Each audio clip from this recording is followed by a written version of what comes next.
Hey guys, and welcome to an epic battle. I'm a Rubber Duck War, and today I'm going to be showcasing some even more glorious Total War Warhammer Immortal Empires early access awesomeness. My opponent today shall be Indypride of Milk and Cookies Total War. We've got another really awesome game coming up with Milk and Cookies. I think he'll most likely cast it on his channel. It is a legendary lizardmen versus like a Be'lakor fight. It's really awesome stuff. But today it is going to be Empire versus the Vampirates. We're on Iron Sand Desert. The map looks significantly better in my opinion, and all the maps have been reworked. I think it's the majority is the lighting they've changed, and it looks bad to the bones. Today we've gone for an artillery-themed showdown. My opponent challenged me to bring the range unit, so we certainly have leaned into it maybe a bit too much and a bit further than both myself and my opponent were probably expecting. But we've got a bucket ton, so we've got great cannons, we have Hellstorm rocket batteries, Hammer of the Witches, as well as a LUMINARK of Hysh there in the center. So much long-range artillery, double cannon, double Hellfire rockets, and a LUMINARK of Hysh. Likewise, I've come in with a Marcus Wolfheart down on the ground. Can't really be a long-range scrap without a long-range general. And up in the skies, we have a Death cast on, a Pegasus, which may seem a bit weird. It doesn't suit the rest of my build. Well, my thinking behind this was that the kind of big bird or big horse... Okay, it's horse duck? I guess that's what a Pegasus is. It's a combination between a horse and a duck. Flying forward could hopefully deal with some deck droppers in the skies and also close down the gap with Spirit Leech to take out the enemy artillery pieces. We've got a few units of spearmen dotted around the formation, but they're not really important to be honest. And we've got a load of free company militia looking to 360 pistol no-scope some enemies in the dome. On the far left-hand side as well, I was hoping my opponent would actually deploy in this corner. I have the Death Jacks there, the regiment around archers with Stalk, Snipe, and Vanguard deployment. They've got a long way to go though to get to my opponent. My opponent himself has brought a load of deckhand mobs as you'd expect, a mixture of the handgunners and basic troops. We do have some range, but only two kind of artillery pieces, the carronade and mortar. But then we also have Count Noctilus, who I suppose in his own right is technically an artillery piece. We've got some Felbats in the skies, and add to the range firepower, we have some deck dropper handgunners. So decent amount of range on the upper half of my opponent. I certainly have more though, which hopefully will work well on such a large map. My opponent also has the Black Spot in the middle, as well as the Lamprey's Revenge, a fantastically tanky unit. My guns will need to silence them because nothing else in my army will have the armor-piercing penetration to really serve up the crabs on a platter today. We are going to be repositioning a little bit, just shuffling our booties forward. We also have the LUMINARK of Hysh getting ready to start popping some shots, hopefully in the direction of Count Noctilus. My opponent's staying way out of the way at the moment, so the artillery pieces are going to be scooting up a little bit, and I'll be reorganizing my formation. The fun thing here is though my opponent's going to have to lumber across the battlefield to me. He does have a load of flies, which of course could be pretty problematic. But hopefully I can be able to shut them down with some of the Free Company Militia on approach and save my artillery pieces. Looks like some Free Company Militia have got a little bit too bold. I don't really know where they're going there. They're kind of yeeting forwards, looking to get to grips with the enemy a bit too early. Fire rain rockets are going to focus down the handgunners initially, try to get rid of some of this infantry. The actual deckhand mobs don't threaten me, but the handgunners are a little bit spooky.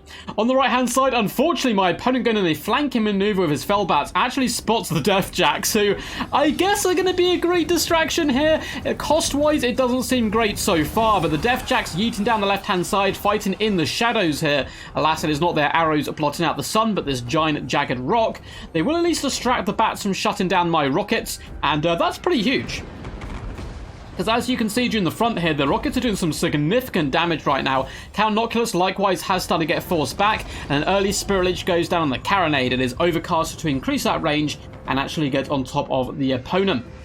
Free Company Militia just constantly reorganizing right now and falling back. The fire rain rockets continue to pepper down the handgunners at all times. We're doing a significant amount of damage here. Unfortunately, my opponent's artillery is still alive and kicking. Some big shots are starting to be arced towards Count Noctilus. Looks like one of our cannons is shutting down the carronade in the back relatively well here. Look at that, down to 3 artillery pieces. Not shabby whatsoever. Now, the air game is going to get well and truly underway with handgunners floating around up to no good and looking to dive down on the carronade perhaps, but luckily we have the Death cast and moving in to engage them and at least tie them up and distract them for a while.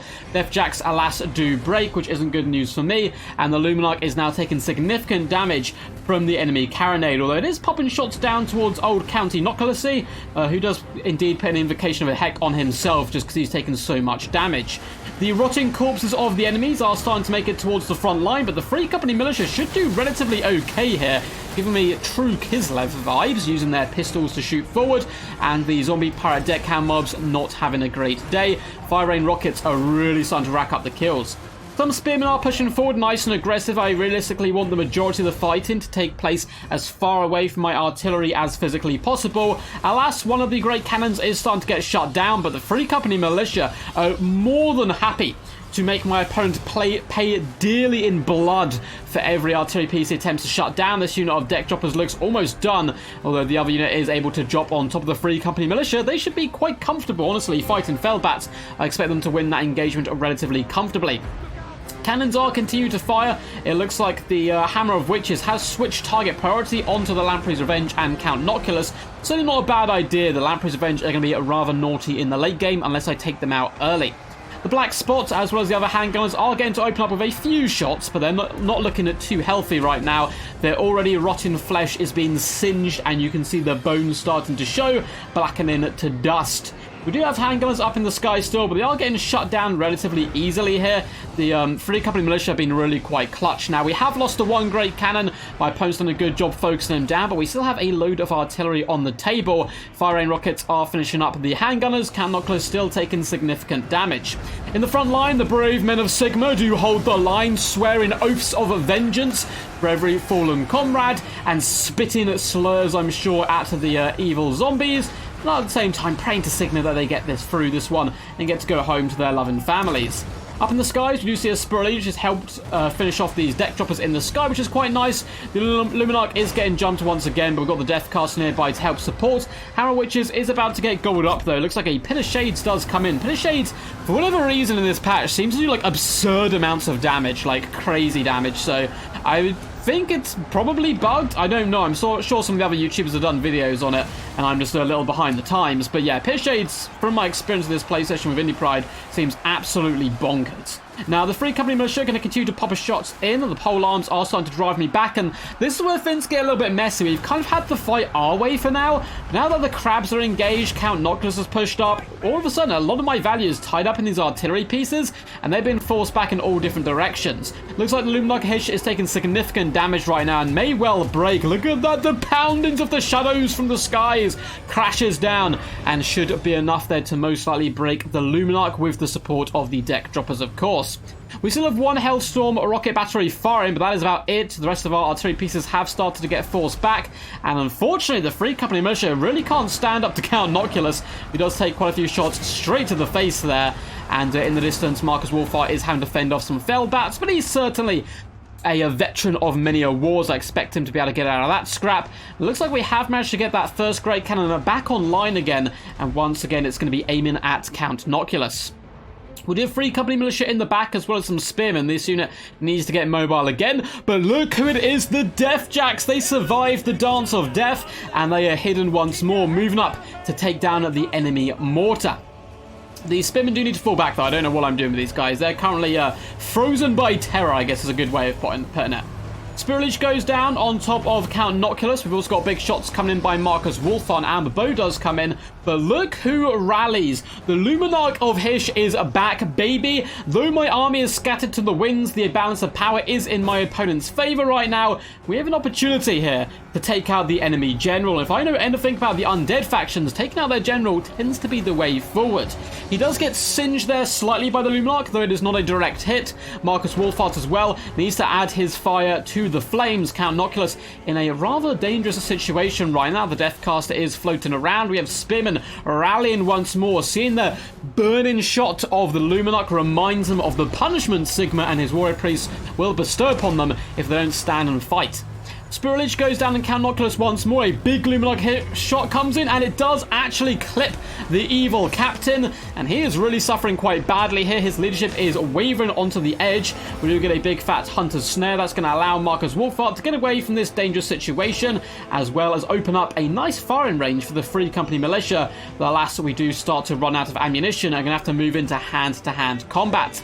Hellstorm rocket battery crew seem to be charging towards their rockets. I don't think they're going to make it, and I remember doing this actually. I'm like, yeah, I don't know what I'm doing here. I'm going to pull these bad boys out and get out of there. LUMINARK Hish does spank Count Noculus in the rear end, and that's probably going to be the end of this evil captain's tale. He gets one summon off, just to try and close it down. I pop a Spirit Leech to help move things along and guarantee the assassination of Count Noculus. Marcus, of course, can also pop some shots in there, and it looks like the beastie does fall. I have a load of units who were kiting and falling back as well as fleeing, but they won't tell that to their superiors or loved ones when they get home tonight. But they have rallied, and that's the important thing here. Hellstorm Rocket Battery has been running away, waiting for this deckhand mob to crumble. We have 3 Company Militia on the return force, and the Death Jacks, the glorious troops, are indeed taking down the mortars. It looks like they're going to be crumbling to dust here as well. Balance power swung heavily with the death of Count Noculus. Now, there is still the Lamprey's Revenge, and they can pack quite a punch. However, with Marcus Wolfhart continuously going to be popping shots into him, if they don't spot him, and he does of course have Stalk and all that good stuff, if they don't spot him and kind of jump on him instantly, he will have enough about him to drag them down. He's got a load of good armor penetration and a decent amount of ammunition left. 21 shots is definitely enough. Now, the 3 Company Militia are going to focus down the deck droppers, who are going to force off the LUMINARK themselves. And I don't blame the LUMINARK here. He's done a fantastic job. Very proud of him coming back into the fight in the late game, and he deserves a little bit of a break and rest. Looks like Spirit Leech is going to be adding to the damage on the Lamprey's Revenge, and Army Losses, luckily, is going to kick in, saving us the long, grueling fight of dragging down the Lamprey's Revenge there. And it is a Pyrrhic victory to the Golden Order and the Men of the Empire. It was a really fun game. We had a load of awesome ones, actually, between me and indypride. I'll probably showcase some more of them on the channel. I'm going to probably wait a little while, give Indy a chance as well if he wants to showcase any of the battles. I'm pretty sure he's going to cast at least one of them, which is honestly like the most fantastic domination game. It was so close. And it's me playing my favourite lizardmen, so I'll definitely cast that one as well, but I'll give him a little while to cast it, and then you'll probably guys see it in like a week or 2 or something like that. Very well played though. indypride is a fantastic YouTuber. You can find him at Milk and Cookies Total War. Well, I think it's just Milk and Cookies TW maybe. Here on YouTube. I'm sure if you know my channel, you probably know his already. He is one of the best and biggest Total War YouTubers around. Honestly, a big fan of his work even before I started YouTube and stuff. So make sure to go check him out and yell quack underneath his videos to let him know that I sent you. Really fun game, going for the old duel of the artillery pieces. We certainly committed a little bit more. It did work out just about, though the mid-game was particularly sketchy. You can see Hammer of Witches, 1.5k value, just shy of about 900. Yeah, 900, 920 on the Hellstorm rocket batteries, but their chaff clearing potential was huge here, with 111 and 163 kills. The other cannon, 1.3k, 1.7k, nearly 1.8k on the LUMINARK. It all went good in the end, and was a really good fun game. Hope you guys enjoyed this one. If you did, make sure to leave a big fat thumbs up, as well as subscribing to the channel for more glorious content into the future.